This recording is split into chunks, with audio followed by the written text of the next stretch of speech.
¿Le ha dado alguna vez un regalo a alguien para luego enterarse de que nunca lo ha usado? Una vez un amigo me dio una obra de arte en una época en la que yo estaba extremadamente ocupado. Debido a que no sabía dónde ponerla en ese momento, la puse en mi armario mientras pensaba dónde ubicarla. Claro, pasó el tiempo y terminé por olvidarla por completo hasta el año siguiente cuando mi amigo visitó mi hogar nuevamente. Y al pasar la vista alrededor preguntó, ¿qué te pareció la pintura que te di el año pasado? Mi cara se puso roja en tanto que contestaba, ¿de qué pintura me hablas? Él me miró incrédulo y dijo, creo que eso contesta mi pregunta. Si te hubiera gustado, ciertamente la hubieras usado. Algunas veces esto es cierto en la teología cristiana.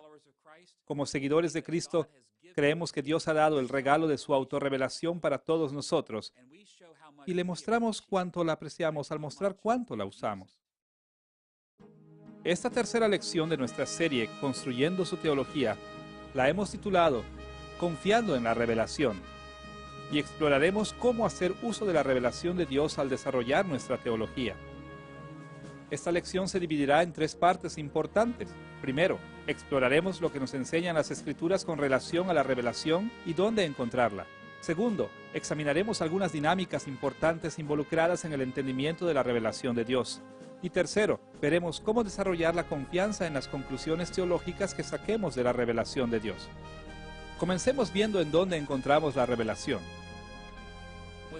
Con raras excepciones, los teólogos cristianos de los 2 milenios pasados han estado de acuerdo de una manera u otra que la revelación divina debe de jugar un papel central en la teología cristiana. La creencia de que Dios se ha revelado tanto a sí mismo como su voluntad para nosotros se remonta a las primeras páginas de la Escritura. Llega a nosotros por medio del testimonio fiel del Antiguo Testamento, por medio de Jesús y por los escritores del Nuevo Testamento. Pero saber en teoría que Dios nos ha dado ese precioso regalo no es suficiente. Debemos saber dónde encontrarlo. Mientras exploramos este tema, tocaremos 3 puntos. Primero veremos la doctrina de la revelación general. Segundo, exploraremos la doctrina de la revelación especial.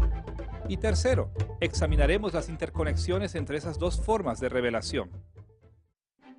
Una de las formas principales en la que Dios se ha revelado a sí mismo ante la humanidad es lo que con frecuencia llamamos revelación general. Usamos el término general para indicar que Dios se revela a sí mismo por medio de las cosas creadas en general y para toda la gente en general. Algunas veces también se le llama revelación natural, porque esta revelación viene por medio de la naturaleza o creación. Varios pasajes bíblicos enseñan acerca de la revelación general. Por ejemplo, encontramos este concepto mencionado en el Salmo 19, 1 al 6, Hechos 14, 15 al 17 y Hechos 17, 26 al 27. Pero quizá la descripción más completa de la revelación general de la Biblia aparece en los versículos familiares de Romanos capítulo 1, versículos 18 al 32. Para ver estas enseñanzas bíblicas, tocaremos 2 asuntos. Primero, el medio de la revelación general y segundo, el contenido de la revelación general. En primer lugar, las Escrituras enseñan que el medio, el instrumento o conducto de la revelación general es cada dimensión de la creación. En cada cosa que Dios ha hecho, Él se revela a sí mismo a cada uno de nosotros. Escuchemos la manera en que lo puso en Romanos 1, versículos 18 al 20. Porque la ira de Dios se revela desde el cielo, pues Dios se lo manifestó, siendo entendidas por medio de las cosas hechas. Estas palabras nos dicen que Dios se nos revela por medio de la creación, o como dice aquí, por medio de las cosas hechas. La revelación viene por medio de galaxias gigantescas en el espacio exterior y por medio de partículas microscópicas en el mundo, por medio de las dimensiones física, abstracta y espiritual de la creación, incluso nuestra propia experiencia como seres humanos. Todo en la creación actúa como mediador de la revelación de Dios. Desafortunadamente, los cristianos frecuentemente toman estas palabras de Romanos 1 como si se refirieran únicamente a la creación en su sentido natural. Todos nosotros sabemos de qué manera los bosques, los lagos, los árboles, las montañas y los desiertos dirigen nuestros pensamientos hacia Dios, pero con frecuencia fallamos en darnos cuenta de que la civilización, la tecnología y la cultura humana como un todo también nos revelan a Dios. Es importante darnos cuenta que en Romanos 1, Pablo tenía en perspectiva mucho mayor que la creación en su estado natural también se refirió a la creación bajo la influencia de los seres humanos como un conducto de la revelación. Hablando de las perversiones que la cultura humana pecadora trae al mundo, Pablo dijo que la gente ve estas perversiones que cometen los humanos y entienden algo acerca de la voluntad de Dios. Él escribió estas palabras en Romanos 1, versículo 32, quienes habiendo entendido el juicio de Dios, que los que practican tales cosas son dignos de muerte, no solo las hacen, sino que también se complacen con los que las practican. Estas palabras indican que la revelación general viene por lo que la gente hace con la naturaleza, no solamente por medio de la creación en su estado natural. La tecnología humana, la ciencia, la arquitectura, la política, la vida familiar, el arte, la medicina, la música y otros productos de la cultura humana median la revelación general de Dios. Simplemente no podemos escapar de la revelación de Dios. Nos rodea a cada momento. En segundo lugar, debemos notar que en Romanos capítulo 1 Pablo indicó también el contenido básico de la revelación general. Ahora, desde una perspectiva, Pablo no era muy preciso acerca de lo que la gente conoce por medio de la revelación general. Su falta de especificidad resulta probablemente del hecho de que las diferentes personas en lugares diferentes y en tiempos diferentes encuentran y reconocen diferentes aspectos de la revelación. Sin embargo, Pablo hizo claro que la revelación general revela por lo menos dos tipos de información a los seres humanos: los atributos de Dios y nuestras responsabilidades morales correspondientes. Por un lado, como dijo Pablo en Romanos 1, versículo 20, la creación revela las cosas invisibles de Él, su eterno poder y deidad. En pocas palabras, los atributos de Dios que no pueden verse directamente se ven indirectamente en su creación. Cada persona en el planeta conoce algunas dimensiones del carácter de Dios porque, como lo dijo Pablo en Romanos capítulo 1, versículo 19, Dios se lo manifestó en la revelación general. Por ejemplo, la belleza de la creación nos señala hacia la belleza asombrosa de Dios. Las provisiones de la naturaleza para la vida humana demuestran su bondad. El mero tamaño de la creación revela su enormidad. La complejidad de la creación nos muestra su sabiduría y el poder de la naturaleza refleja su poder divino. Por otro lado, además de demostrar los atributos invisibles de Dios, la revelación general comunica los aspectos de nuestra responsabilidad moral ante Dios. Escuchemos nuevamente la manera en que lo puso Pablo en Romanos 1, versículo 32, al hablar de la pecaminosidad de la raza humana. Quienes, habiendo entendido el juicio de Dios, que los que practican tales cosas son dignos de muerte, no solo las hacen, sino que también se complacen con los que las practican. En otras palabras, varios aspectos de la creación revelan la responsabilidad moral que tenemos delante de Dios. Por ejemplo, las distinciones biológicas entre masculino y femenino revelan nuestra obligación de practicar la heterosexualidad. La dependencia de los hijos en el cuidado paternal revela tanto las obligaciones de los padres para el cuidado de sus hijos como la responsabilidad de los hijos de honrar a sus padres. El sufrimiento de los seres humanos en la guerra y el hambre revelan nuestra obligación de mostrar misericordia. Por donde quiera que veamos, la creación gime, demandando que conformemos nuestras vidas a los estándares morales que Dios exhibe en y por medio de la creación. Ahora que hemos tocado la doctrina de la revelación general, debemos dirigirnos hacia una segunda forma de revelación, a saber, la revelación especial. Esta forma de revelación ha sido llamada especial principalmente porque no se da a toda la gente en todos los lugares, pero se da a segmentos especiales o específicos de seres humanos. La revelación especial ha tomado muchas formas a lo largo de la historia, pero desde el punto de vista cristiano, Dios se manifestó a sí mismo de la manera más clara y completa en su Hijo Jesús. Hebreos capítulo 1, versículo 1 al 3, ofrecen un breve resumen de la perspectiva cristiana de la revelación especial. Dios, habiendo hablado muchas veces y de muchas maneras en otro tiempo a los padres de los profetas, en estos postreros días nos ha hablado por el Hijo, a quien constituyó heredero de todo y por quien asimismo hizo el universo, el cual, siendo el resplandor de su gloria y la imagen misma de su sustancia. Antes de la venida de Cristo, Dios se reveló a sí mismo y a su voluntad de maneras muy especiales.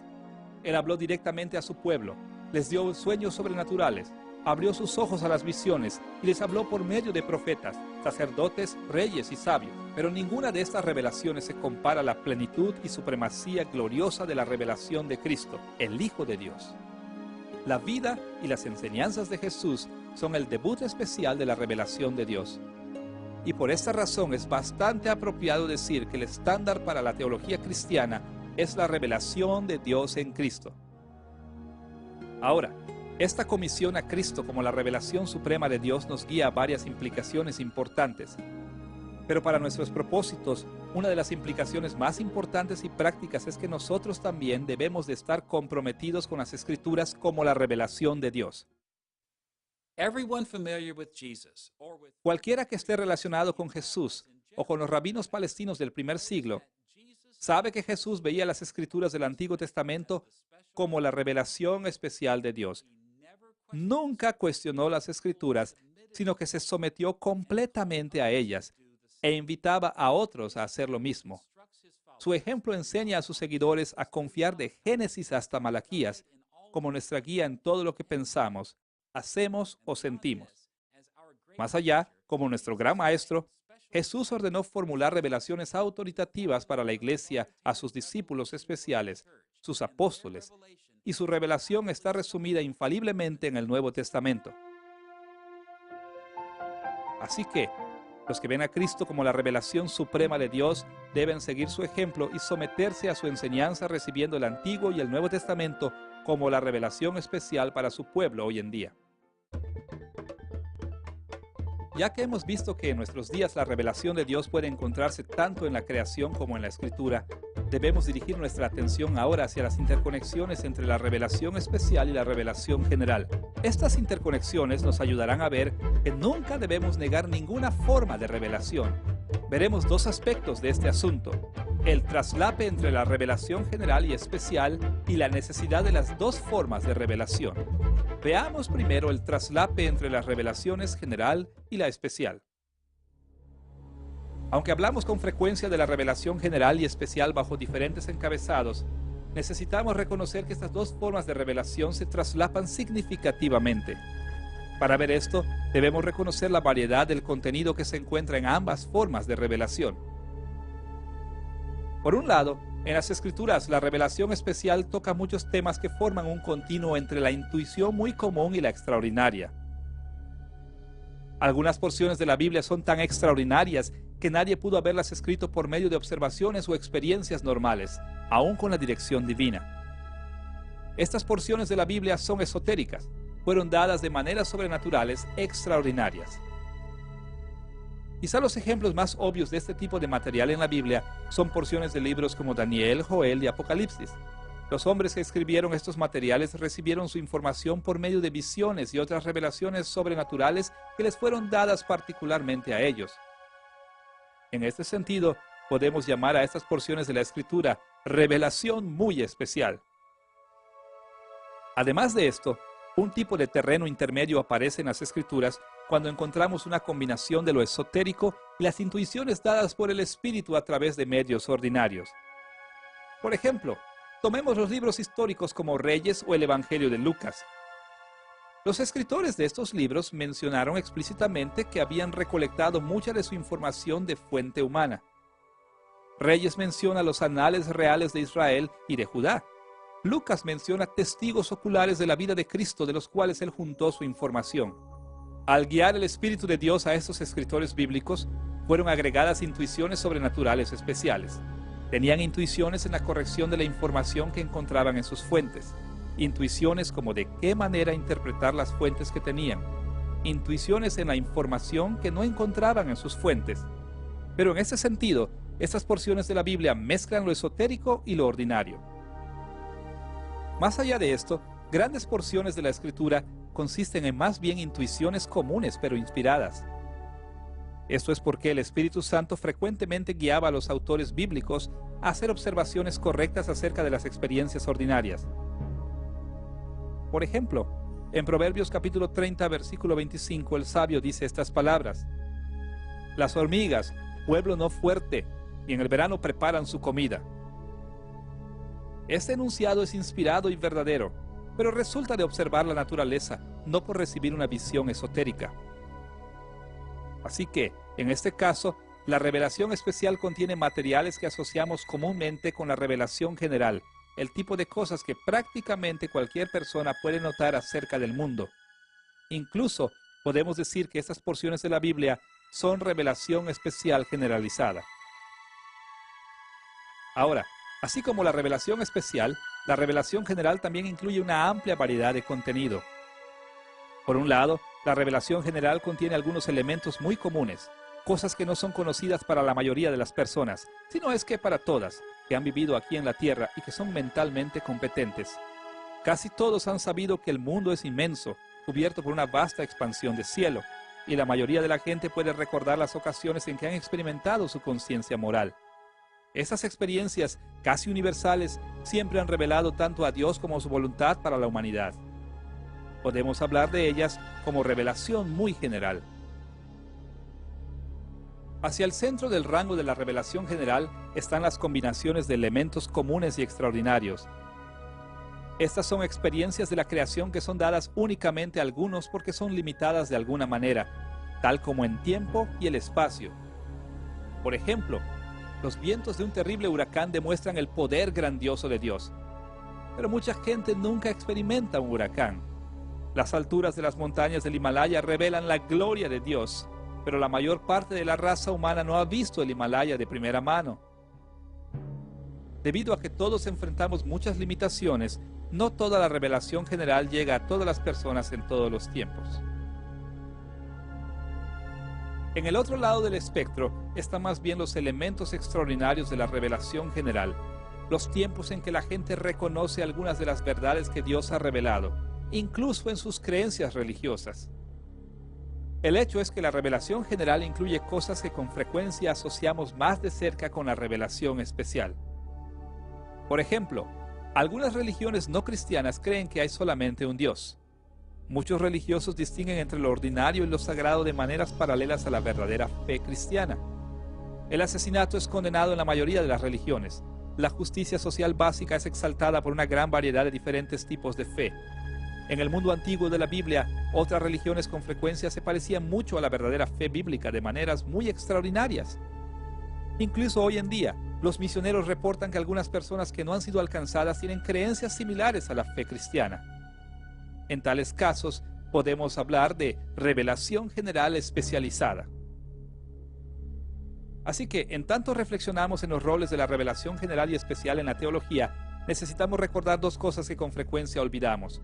Por un lado, necesitamos recordar que las Escrituras nos enseñan algunas cosas que ni son esotéricas ni son desconocidas por otros medios. También nos enseña con autoridad divina acerca de las cosas que son relativamente comunes y que también pueden ser discernidas por medio de la revelación general. Esa es la razón por la que vemos a las Escrituras como nuestra autoridad, no únicamente en asuntos puramente religiosos y morales, sino también en asuntos relacionados con la historia y la ciencia.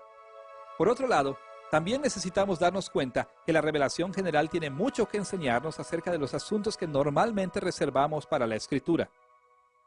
De hecho, como veremos en estas lecciones, muchas verdades teológicas que se tocan en la Escritura están expuestas en la revelación general.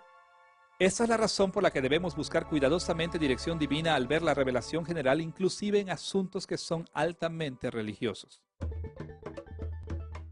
Ahora que hemos reconocido que la revelación general y especial tienen un amplio rango de cosas para ofrecer reflexión teológica, debemos dirigirnos al segundo punto. ¿Por qué necesitamos ambas formas de revelación para la teología? ¿A qué contribuye cada una de ellas a la empresa teológica? Por un lado, necesitamos la revelación especial porque excede la revelación general de muchas maneras. La revelación especial está diseñada para especificar, clarificar y para revelar a Dios y su voluntad más allá de lo que presenta la revelación general. Como han observado varios teólogos en décadas recientes, Dios proporcionó a Adán y a Eva la revelación especial y la natural, mientras aún estaban en su estado de inocencia. Debido a que Adán y Eva estaban sin pecado, podemos estar seguros de que sabían mucho de Dios y de su voluntad para con ellos al mirar la creación. Y sin embargo, antes del pecado, la teología no tenía que derivarse observando la creación sin la guía de la revelación especial. Dios también le dio a Adán su palabra especial con instrucciones específicas con relación al árbol del conocimiento del bien y del mal, con relación al cuidado del jardín, con relación a multiplicarse, con relación a ir más allá de los límites del jardín y con relación a ejercer dominio sobre toda la tierra. Más allá de esto, una vez que entró el pecado en el mundo, la revelación especial también se enfocó en el plan de redención de Dios. Aunque la revelación general revela que estamos bajo el juicio de Dios, únicamente la revelación especial expone la salvación en Cristo. Especialmente desde la caída en pecado, el proceso de construir teología tomando en cuenta la revelación general, lo que ha sido llamado algunas veces teología natural, debe ser guiado por la revelación especial. De otro modo, utilizaremos mal lo que Dios ha revelado en la creación. Con nuestra necesidad de tener la Escritura en mente, también debemos ver nuestra necesidad de la revelación general. ¿Por qué no es suficiente construir nuestra teología teniendo en cuenta simplemente la Biblia? ¿Con qué contribuye la revelación general que no encontramos en la Escritura? Ahora, como hemos dicho, nunca debemos acercarnos a la naturaleza o revelación general sin la guía autoritaria de las Escrituras. Pero al mismo tiempo, debemos darnos cuenta de que las Escrituras únicamente se dirigen directamente a un número limitado de cosas y que las Escrituras hablan relativamente de pocas cosas comparadas con la amplitud de la revelación general. La revelación general proporciona el contexto que requiere la revelación especial con el fin de comunicar. Para aplicar un principio que hemos aprendido en las lecciones anteriores, varios aspectos de la revelación general y la revelación especial forman redes de reciprocidades múltiples. Este papel para la revelación general aparece por lo menos de dos maneras. Por un lado, lo que aprendemos de la revelación general nos capacita para entender la revelación especial.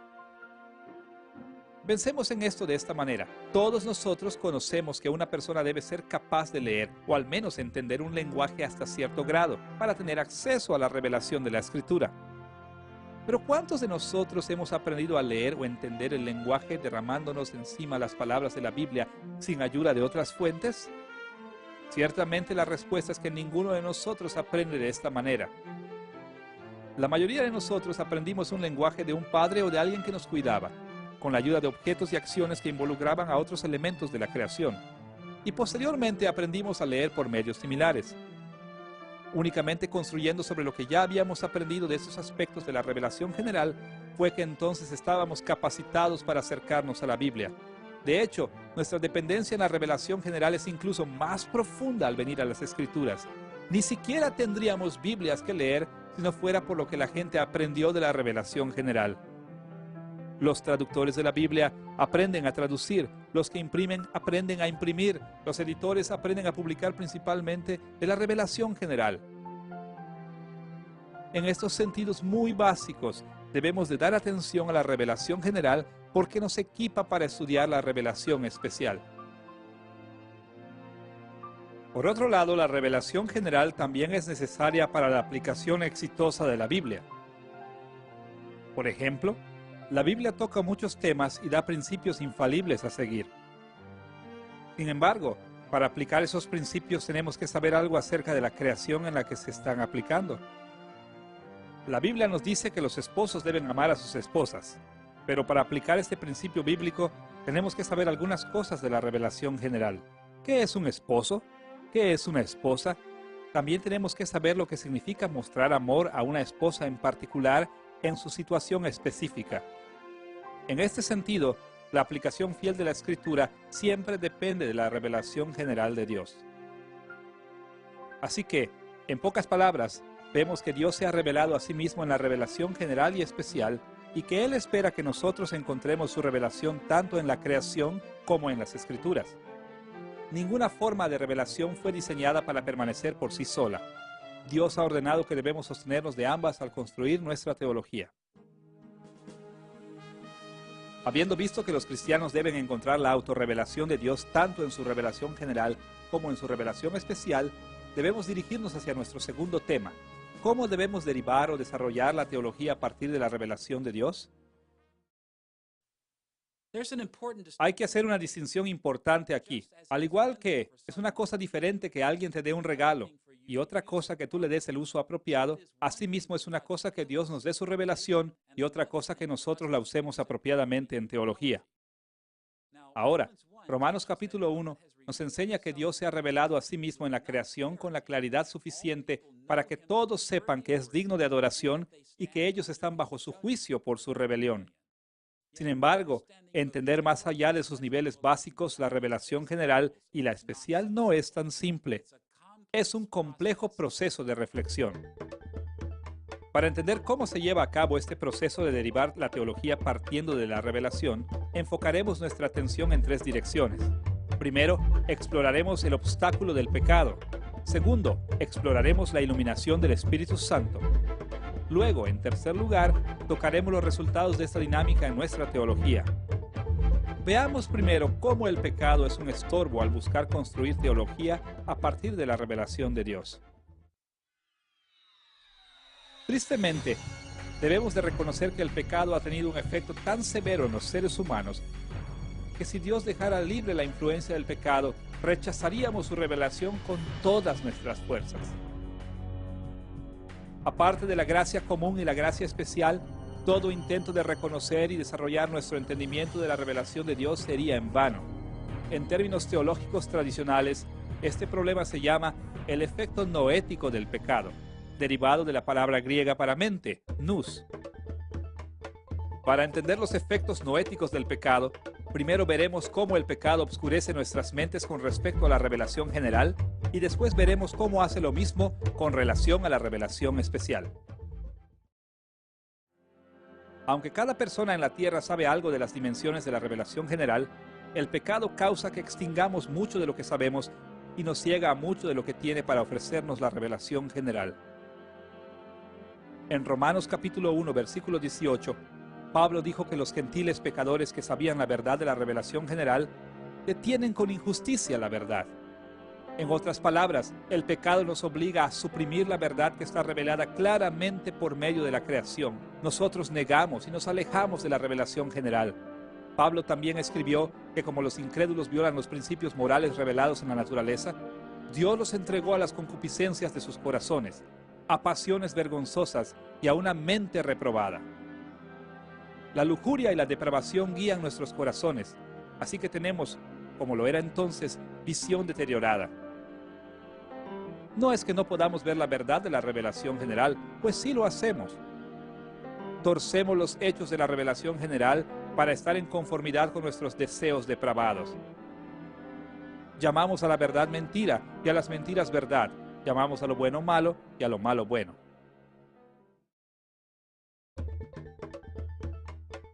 Habiendo visto cómo corrompe el pecado nuestra habilidad para hacer uso apropiado de la revelación general, debemos dirigir nuestra atención a la revelación especial. ¿Cómo afecta el pecado nuestro uso de la revelación especial, particularmente la revelación de Dios en la Escritura? La Biblia misma muestra que los seres humanos resisten a la enseñanza de las Escrituras si se quedan sin la misericordia de Dios.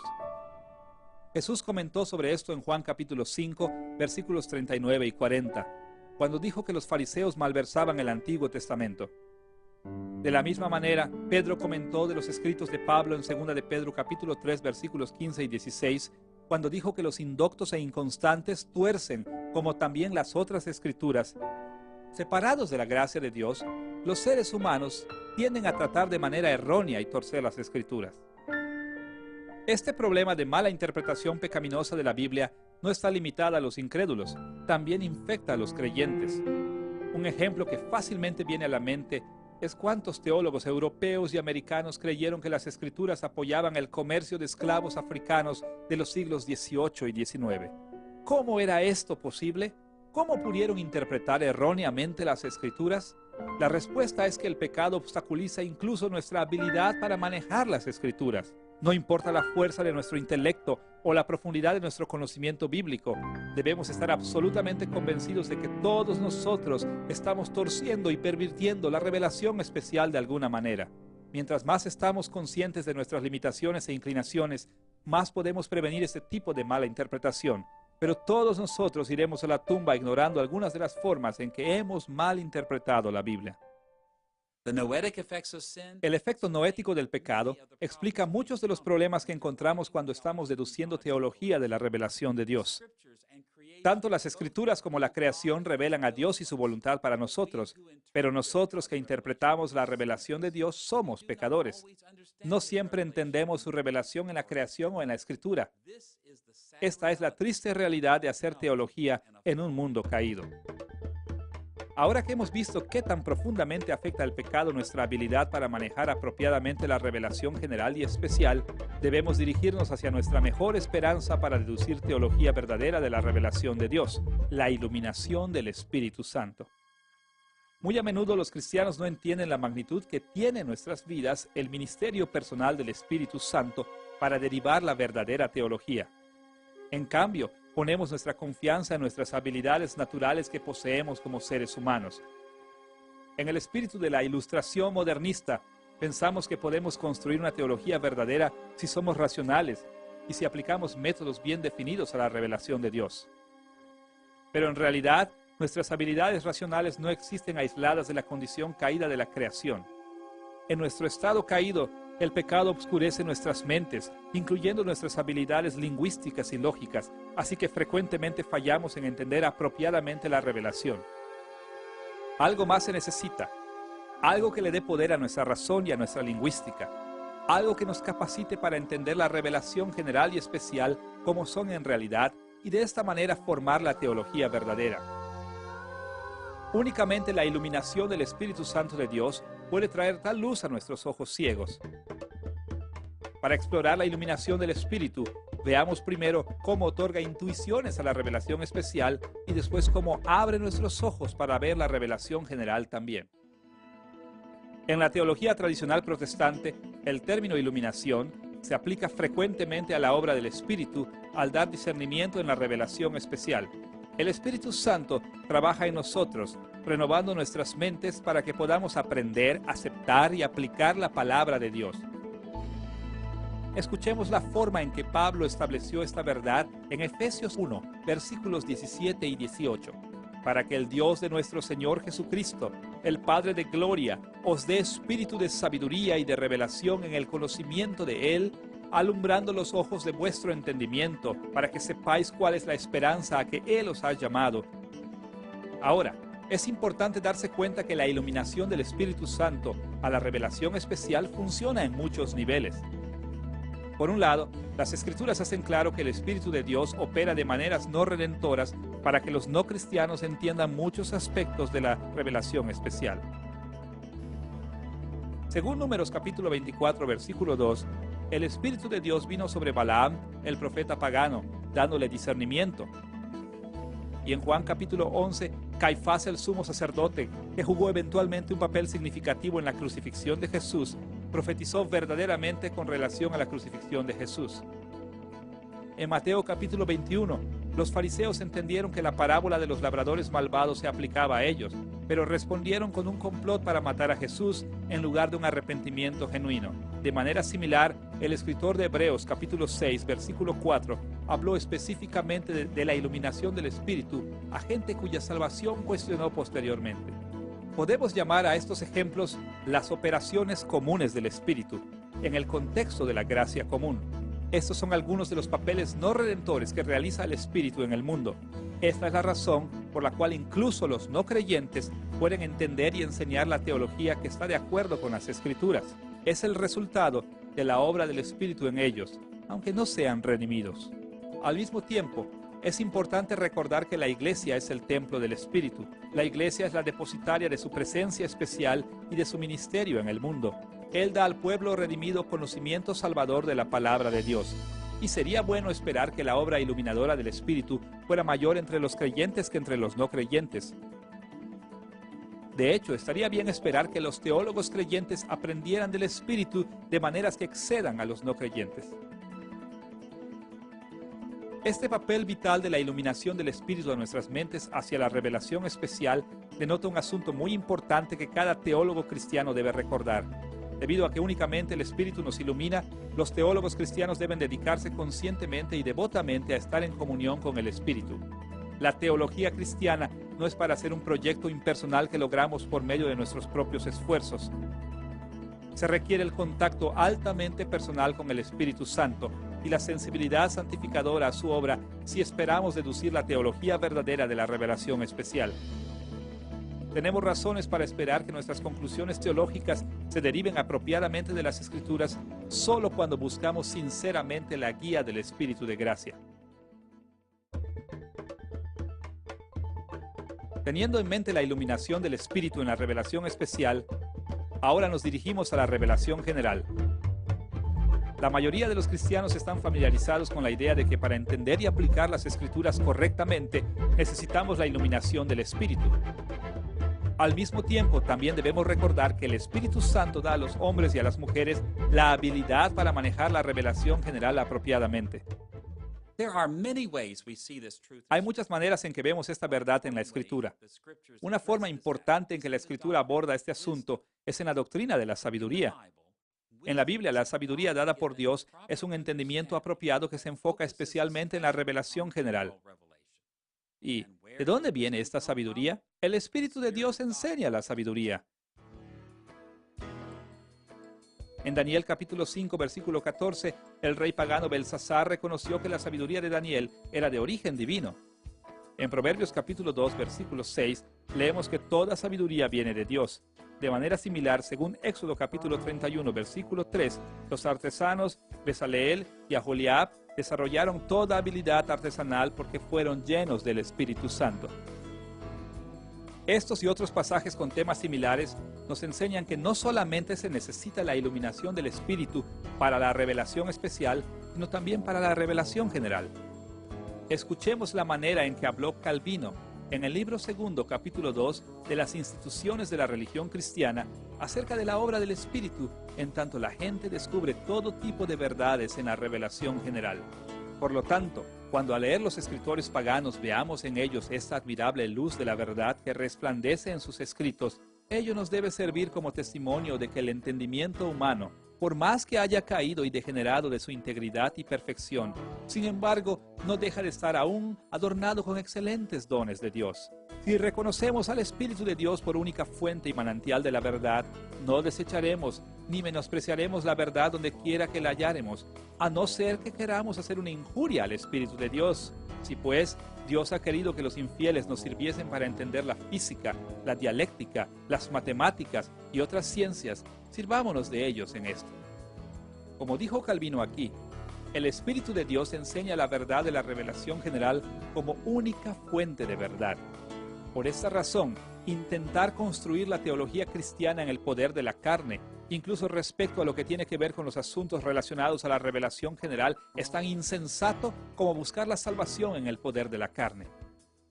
Todo esto es para decir que deducir teología a partir de la revelación no es algo que sucede automáticamente o algo que usted o yo podamos hacer por nuestras propias fuerzas. Cuando se hace apropiadamente, derivar la teología a partir de la revelación es una humilde experiencia religiosa en la que constantemente chocamos con los límites de nuestras habilidades naturales y nos encontramos a nosotros mismos renovando nuestra dependencia en el Espíritu de Dios constantemente. Las dinámicas del pecado y el Espíritu en nuestro entendimiento de la revelación general y especial nos preparan para esperar ciertos resultados en el proceso de la formación de la teología.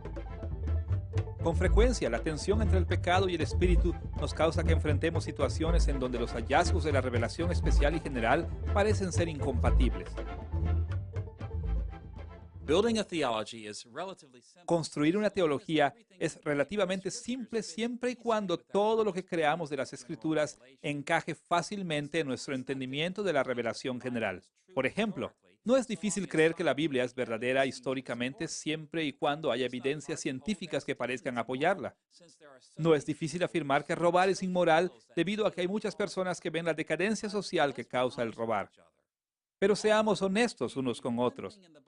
Frecuentemente leemos una cosa en la Biblia, pero encontramos algo que parece bastante contrario en el mundo en derredor nuestro. Aprendemos algo de nuestra experiencia de la vida, pero después descubrimos que la Biblia parece enseñar lo opuesto.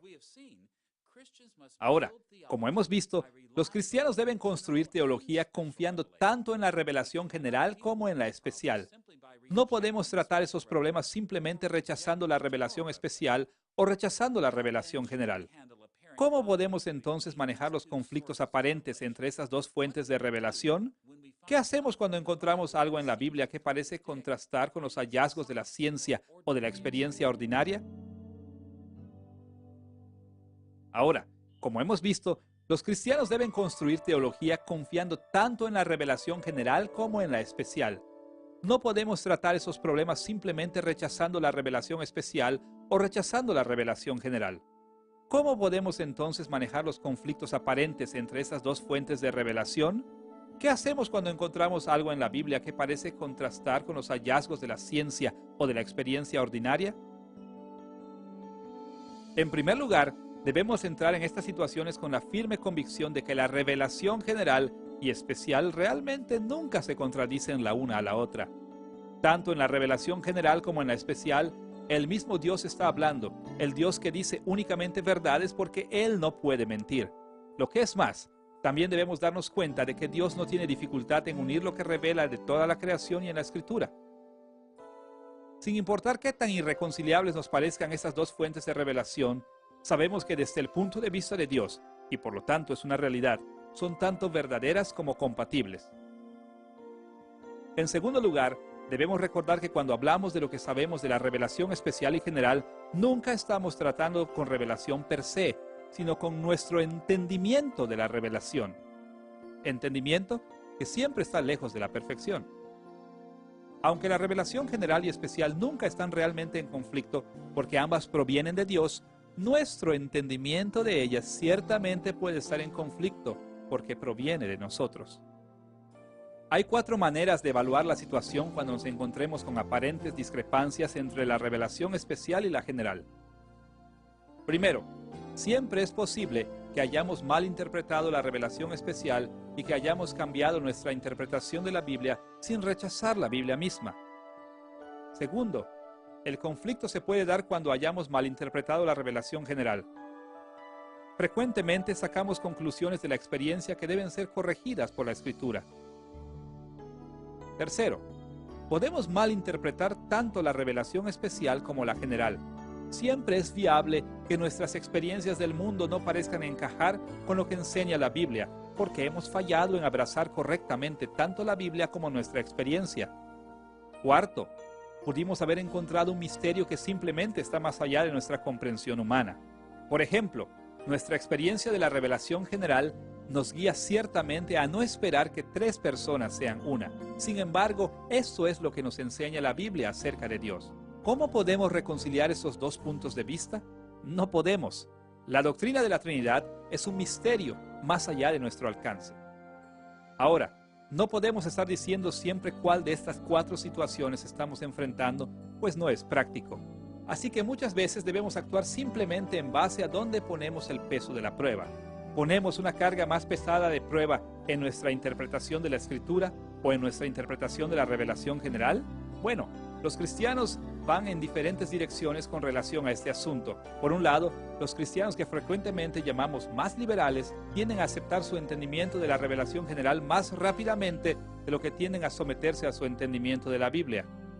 Pero los cristianos que frecuentemente llamamos más conservadores tienden a aceptar su entendimiento de la revelación especial cuando surge un conflicto. Esta segunda estrategia es la más sabia. Debemos seguir lo que entendemos que enseña la Escritura, a menos que las evidencias de nuestras reflexiones acerca de la revelación general sean arrolladoras. Cristo y sus apóstoles respaldaron las Escrituras como nuestra guía para entender la vida, así que debemos estar listos a someternos a ellas cuando surgen conflictos aparentes. Como dijo Pablo en 2 de Timoteo capítulo 3 versículo 16, toda la Escritura es inspirada por Dios y útil para enseñar, a fin de que el hombre de Dios sea perfecto, enteramente preparado para toda buena obra. Sin embargo, al mismo tiempo, en buena fe siempre debemos recordar que debido a que nuestro entendimiento está agrietado por el pecado, debemos volver a revisar los problemas una y otra vez. La práctica de los creyentes fieles a través de los años ha sido someter sus juicios a lo que ellos creen que enseña la Biblia, aunque saben que puede ser que tengan que corregir su entendimiento de la Escritura posteriormente. Esta manera de sabiduría y sumisión nos llama a hacer teología de lo que creemos sinceramente que enseña la Biblia. El hecho que derivar teología de la revelación es enfrentarse con dificultades que resultan de la dinámica del pecado y el espíritu, arroja un tercer tema principal en esta lección.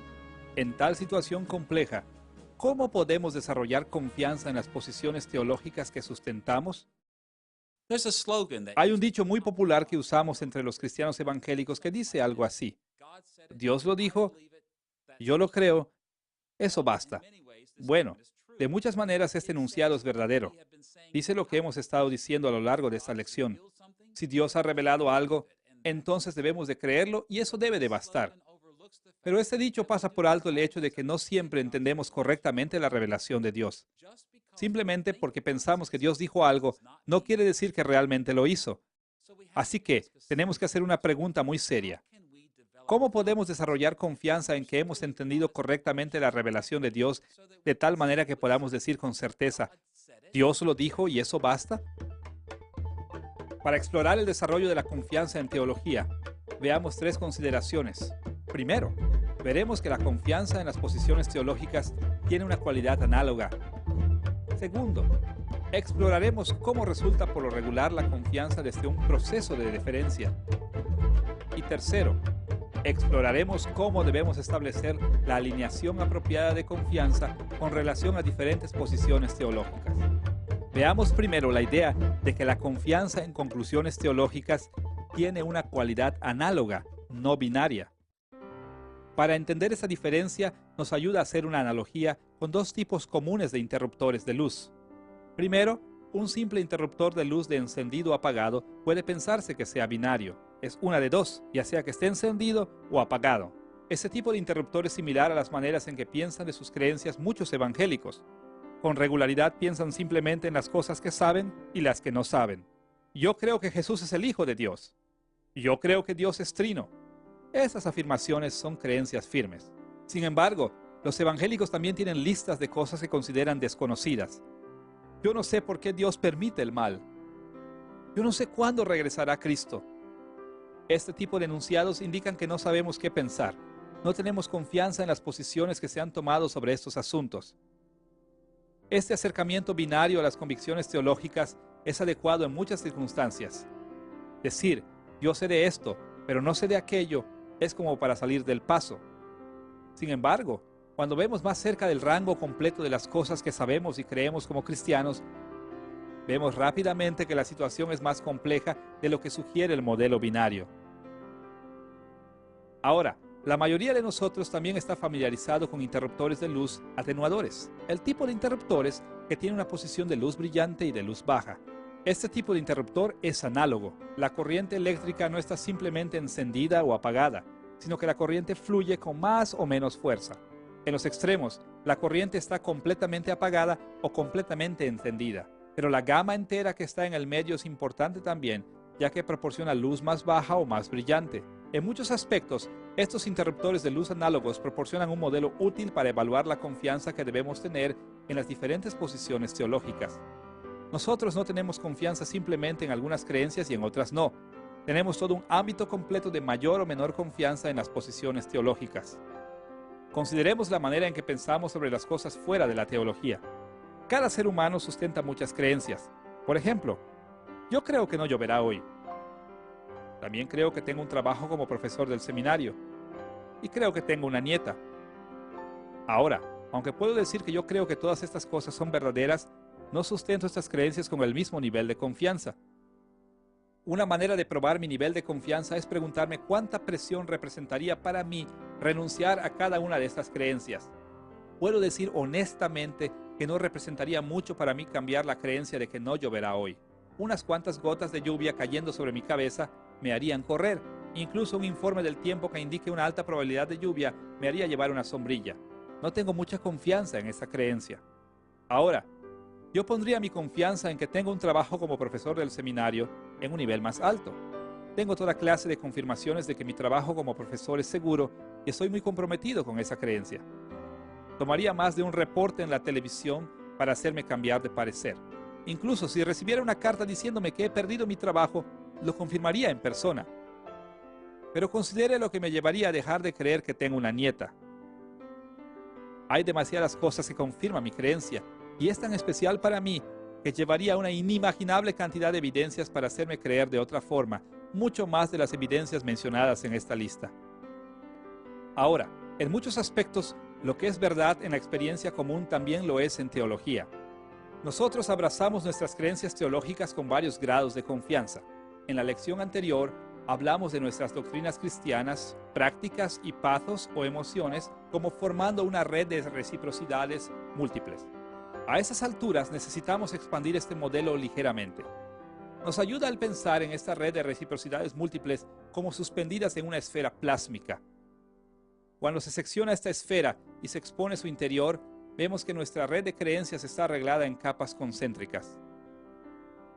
En la capa exterior, nuestras creencias están configuradas débilmente. La capa de fuera representa las múltiples posiciones teológicas que pertenecen a la periferia de nuestra red de creencias. Tenemos poca confianza en ellas, estamos poco comprometidas con ellas y nos encontramos a nosotros mismos que con mucha facilidad y casi todo el tiempo las vamos cambiando, removiendo y agregando. En el centro o núcleo de la esfera, nuestra red de creencias está entretejida tan herméticamente que parece ser casi una unidad sólida. El centro de nuestra red consiste en nuestras creencias medulares, las configuraciones teológicas centrales de nuestra fe, las que abrazamos con niveles muy elevados de confianza. Es muy difícil modificar, remover o agregar a esas creencias esenciales, porque cuando lo hacemos hay un efecto dramático que reconfigura grandes porciones de todo lo que creemos. Finalmente, entre la médula y la capa externa, hay una serie de capas hechas de redes de creencias tejidas más o menos firmemente. Las capas más cercanas al centro están configuradas más densamente y son más difíciles de modificar. Las capas más lejanas al centro están configuradas con menos densidad y son menos difíciles de cambiar. Ahora, el arreglo de la red de creencias variará de persona a persona, de tradición a tradición y de un tiempo y lugar a otro. Sin embargo, varios niveles de confianza aparecen en cada teología cristiana. Creemos muchas clases de cosas como cristianos, pero no debemos esperar creer todas con la misma medida de confianza. Algunas creencias están en la periferia, otras en la médula, y todas las demás entre la una y la otra. Siempre es cuestión de mayor o menor confianza. Esto es lo que queremos decir cuando decimos que la confianza teológica es análoga. Este entendimiento de nuestra red de creencias crea una pregunta. ¿Cómo le asignamos niveles de confianza a una posición teológica en particular? ¿Por medio de qué proceso llegamos a creer que hemos entendido correctamente la revelación de Dios con mayor o menor certeza? Dicho simplemente, el Espíritu Santo nos enseña y convence a través de un proceso de deferencia. Un proceso en el que nos sometemos a nosotros mismos a las influencias de varios instrumentos que usa el Espíritu ordinariamente para enseñarnos. Antes de que hablemos directamente de este proceso de deferencia, debemos hacer distinciones entre las formas ordinarias y extraordinarias con que el Espíritu Santo nos da confianza en las posiciones teológicas. He encontrado útil pensar en estos asuntos a la par con las muchas formas en que Dios, en su control providencial, actúa sobre toda la creación. La Confesión de Fe de Westminster resume muy bien la enseñanza de la Escritura sobre la providencia de Dios. Escuchemos lo que dice en el capítulo 5, sección 3. Dios, en su providencia ordinaria, hace uso de medios. A pesar de esto, Él es libre para obrar sin ellos, sobre ellos y contra ellos según le plazca. Notemos cómo se describe aquí la providencia de Dios. Este enunciado describe cómo usa Dios las causas secundarias o crea instrumentos para llevar a cabo su voluntad en la tierra. Él elabora su plan ordinariamente por medio de causas secundarias. Él usa instrumentos creados para lograr sus objetivos, pero al mismo tiempo, Dios no está encerrado en esta forma ordinaria. Él es libre de lograr su voluntad sin instrumentos creados, por encima de ellos e incluso en contra de ellos. De manera muy similar, es útil distinguir entre las maneras ordinarias y extraordinarias en que el Espíritu Santo nos ilumina y confirma nuestras posiciones teológicas. De cuando en cuando todos los cristianos hemos experimentado que el Espíritu Santo nos da discernimiento y fuertes convicciones, incluso cuando no las estábamos buscando. Algo viene a nuestra mente cuando no lo esperamos. Los compromisos crecen en nosotros sin ninguna explicación. En muchas situaciones como estas, El Espíritu de Dios está trabajando sin, por encima y en contra de las causas secundarias que usa normalmente. Este tipo de obras extraordinarias del Espíritu son importantes, pero en la teología formal estamos más comprometidos con los procesos ordinarios que el Espíritu usa. Como ya hemos visto, la Iglesia ha reconocido tres formas principales en las que el Espíritu otorga iluminación ordinaria mediante la identificación de tres áreas principales para el entrenamiento teológico formal de los líderes de las iglesias en los seminarios. Primero, la división bíblica del plan de estudios que tiene que ver con la exégesis de la Escritura. Segundo, la división doctrinal e histórica del plan de estudios que tiene que ver con la interacción en la comunidad. Y tercero, la división de la teología práctica del plan de estudios que está relacionado con el vivir cristiano. Siguiendo esta línea de pensamiento, es muy útil describir las maneras ordinarias en que el Espíritu otorga confianza teológica como un proceso de deferencia o sometimiento de nosotros mismos a las influencias de la exégesis de la Escritura, de la interacción en la comunidad y del vivir cristiano. Exploraremos estas tres influencias en detalle en futuras lecciones, pero será de ayuda presentarlas en esta ocasión. En primer lugar, el Espíritu de Dios nos ilumina y nos confirma nuestro aprendizaje para deferir las influencias de la exégesis o interpretación bíblica apropiada. El campo de la exégesis, que es el aprendizaje de habilidades por las que podemos discernir la enseñanza de la Escritura, es uno de los medios de iluminación más importantes, comunes y efectivos, así como para edificar la confianza. ¿Quieres saber lo que Dios ha revelado en la Escritura? ¿Quieres estar seguro de esto? Ordinariamente debemos de emplear habilidades exegéticas que nos equipen para manejar la Biblia responsablemente. Debido a que la deferencia para con la exégesis de la Escritura es tan vital para el proceso de desarrollar teología cristiana, dedicaremos mucho de nuestro tiempo discutiendo esta área en las lecciones subsiguientes. En segundo lugar, el Espíritu de Dios usa comúnmente la interacción en la comunidad para iluminar nuestras mentes y confirmar nuestras convicciones. La exégesis bíblica directa no es la única influencia que necesitamos en teología. También necesitamos la ayuda de la revelación general, especialmente la interacción con otras personas. De hecho, la exégesis directa sin la comunidad es muy peligrosa. Como veremos una y otra vez, el primer paso hacia la herejía es frecuentemente la exégesis. Interactuar con otros, aprender y evaluar sus opiniones de lo que ha revelado Dios, debería ser una influencia crucial en nuestra teología. En el sentido más amplio, Dios ha ordenado la interacción con toda la raza humana para ayudarnos, pero la interacción entre creyentes, donde el Espíritu habita en su plenitud, es especialmente importante para el proceso. Cuando interactuamos en la comunidad, nos hacemos preguntas como estas.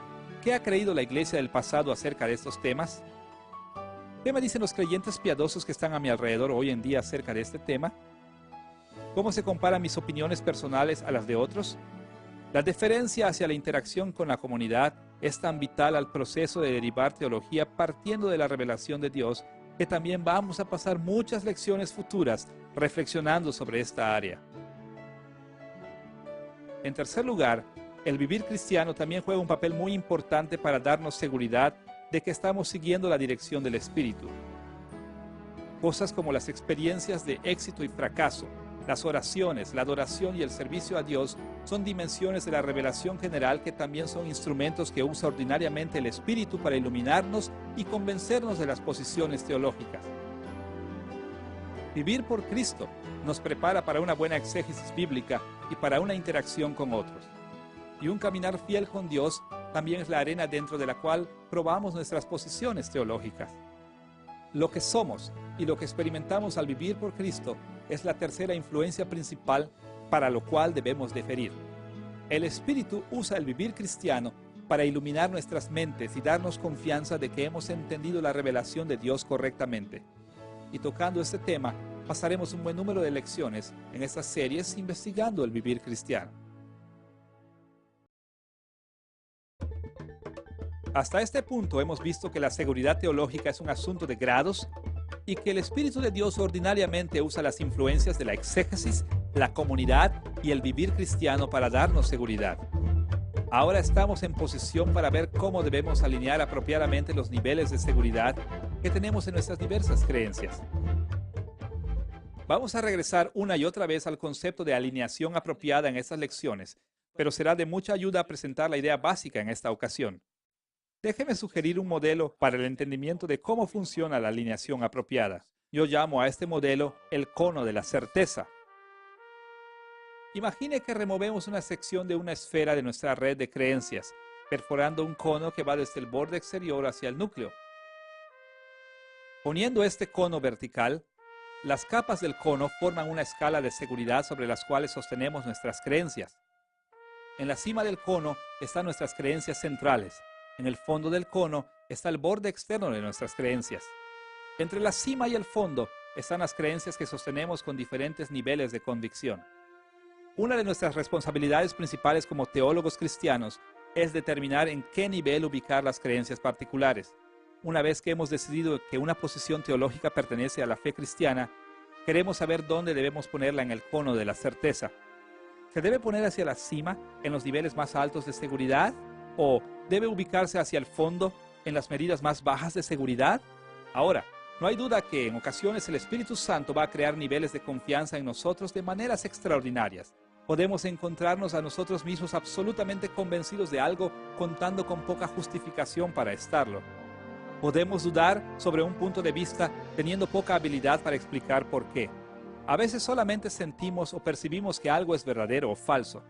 Debemos tener cuidado con este tipo de experiencias y someterlas a la evaluación de la palabra de Dios, pero estas obras extraordinarias del Espíritu de Dios no deben ignorarse.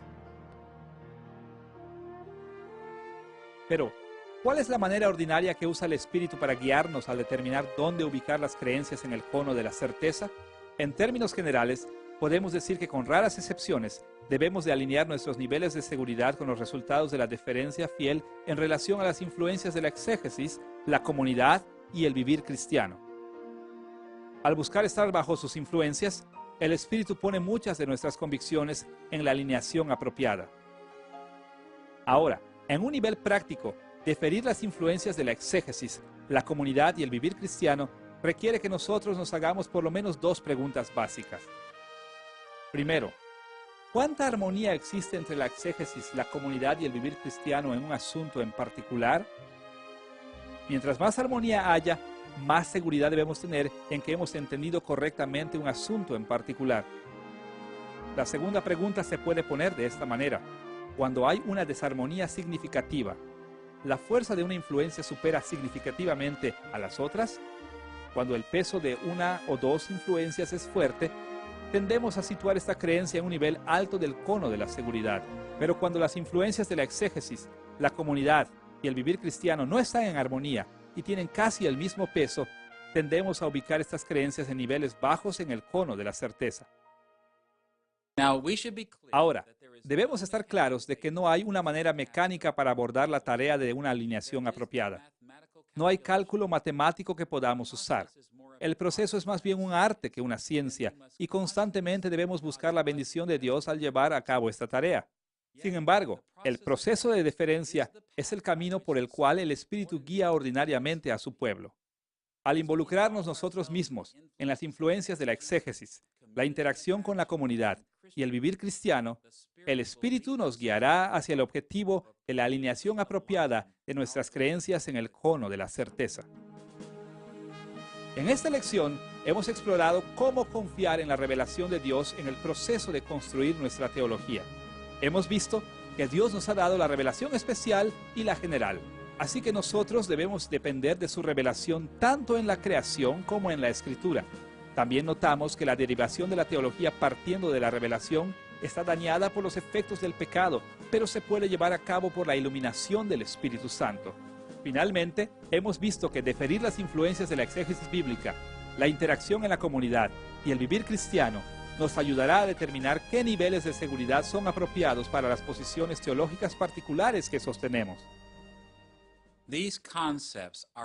Con estos conceptos en mente, estaremos capacitados para seguir adelante hacia el objetivo de desarrollar una teología que se base en la revelación.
Esta lección se dividirá en tres partes importantes. Primero, exploraremos lo que nos enseñan las Escrituras con relación a la revelación y dónde encontrarla. Segundo, examinaremos algunas dinámicas importantes involucradas en el entendimiento de la revelación de Dios. Y tercero, veremos cómo desarrollar la confianza en las conclusiones teológicas que saquemos de la revelación de Dios. Comencemos viendo en dónde encontramos la revelación. Con raras excepciones, los teólogos cristianos de los 2 milenios pasados han estado de acuerdo de una manera u otra que la revelación divina debe de jugar un papel central en la teología cristiana. La creencia de que Dios se ha revelado tanto a sí mismo como su voluntad para nosotros se remonta a las primeras páginas de la Escritura. Llega a nosotros por medio del testimonio fiel del Antiguo Testamento, por medio de Jesús y por los escritores del Nuevo Testamento. Pero saber en teoría que Dios nos ha dado ese precioso regalo no es suficiente. Debemos saber dónde encontrarlo. Mientras exploramos este tema, tocaremos 3 puntos. Primero veremos la doctrina de la revelación general. Segundo, exploraremos la doctrina de la revelación especial. Y tercero, examinaremos las interconexiones entre esas dos formas de revelación.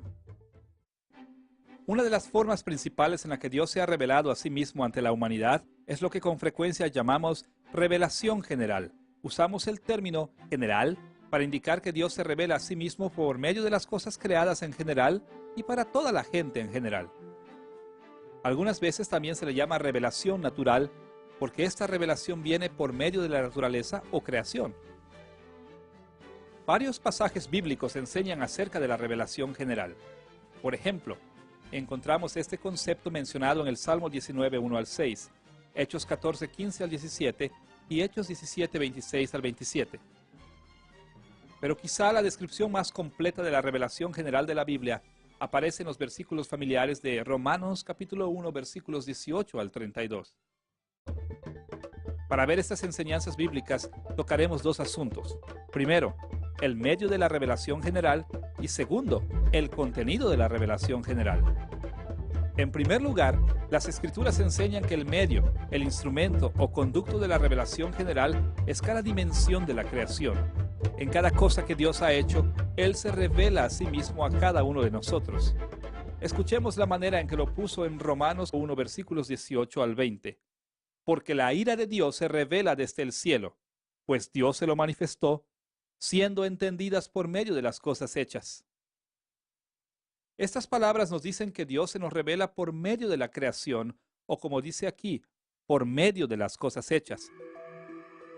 La revelación viene por medio de galaxias gigantescas en el espacio exterior y por medio de partículas microscópicas en el mundo, por medio de las dimensiones física, abstracta y espiritual de la creación, incluso nuestra propia experiencia como seres humanos. Todo en la creación actúa como mediador.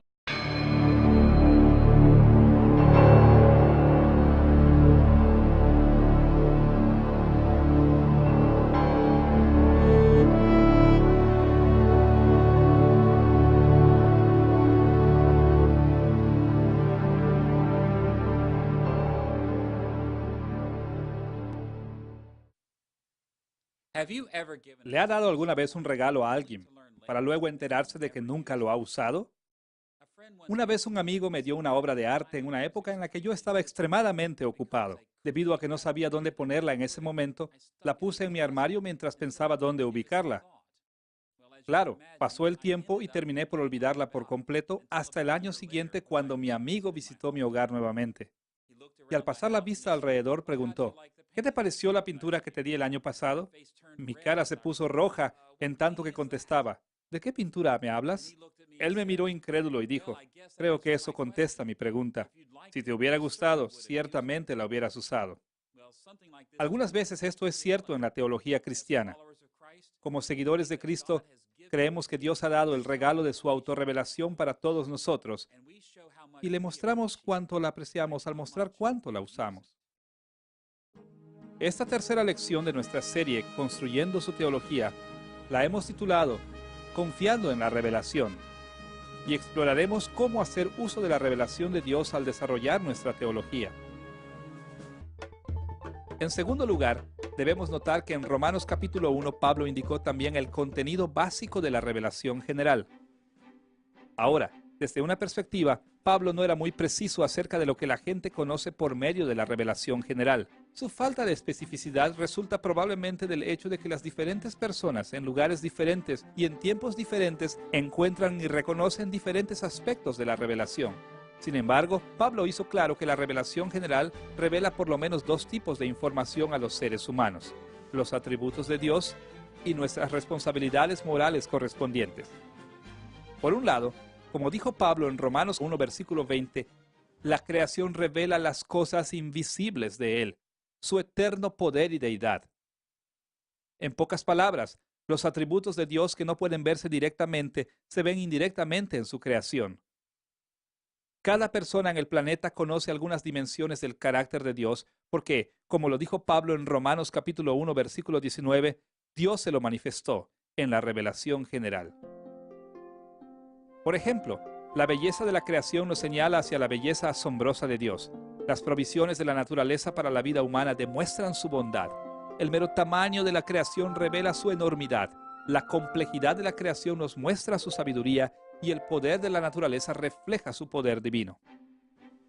Por otro lado, además de demostrar los atributos invisibles de Dios, la revelación general corre la revelación de Dios. Desafortunadamente, los cristianos frecuentemente toman estas palabras de Romanos 1 como si se refirieran únicamente a la creación en su sentido natural.